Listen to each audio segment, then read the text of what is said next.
Alors du coup, Lynn, il y a une dernière question qui revient aussi souvent, c'est je me sens perdue. Avec tout ça, qu'est-ce que je fais? Par où je commence? Qu'est-ce que je peux faire?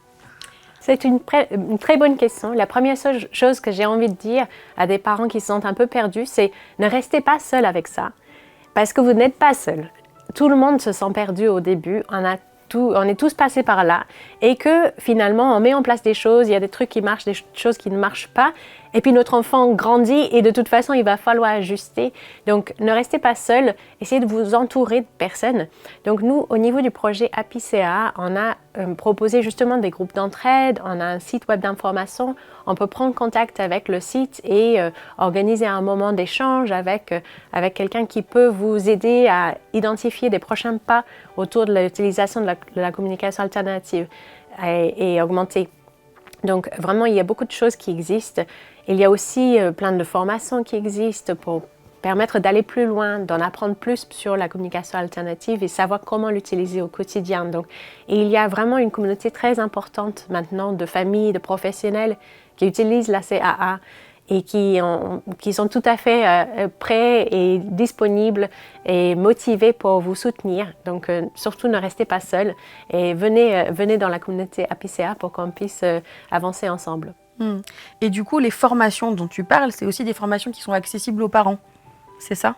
Oui, donc il y a des formations qui sont axées plutôt vers les parents, comme des formations plus axées vers les professionnels. Au niveau du projet APICA, ce sont plutôt des groupes d'entraide. Des groupes où il va y avoir des contenus théoriques, donc on apprend des choses, mais on est aussi dans un échange avec d'autres familles de savoir leur vécu, leurs astuces, qu'est-ce qui marche moins bien et comment est-ce qu'ils restent motivés. Donc voilà, au niveau d'APICA, on ne propose pas de la formation à proprement dit, on propose plutôt des groupes d'entraide et des informations.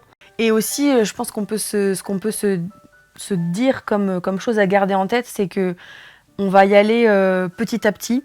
On va se donner des petits objectifs, pas viser trop haut, hein, parce que sinon on se décourage assez rapidement. Et puis c'est important de garder de la motivation, que ce soit pour nous ou pour la personne qu'on accompagne.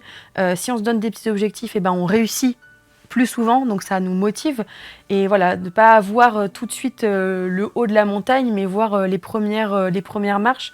Commencer peut-être par des choses où on va pas trop se mettre en difficulté, des choses qu'on peut intégrer facilement dans notre vie quotidienne, qui vont pas demander tout de suite des efforts ou de changer complètement la dynamique familiale. Peut-être que c'est la façon la plus simple, on va dire, de commencer.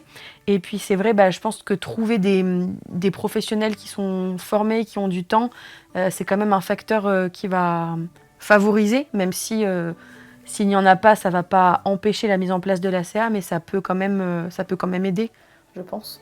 Oui, tout à fait, oui.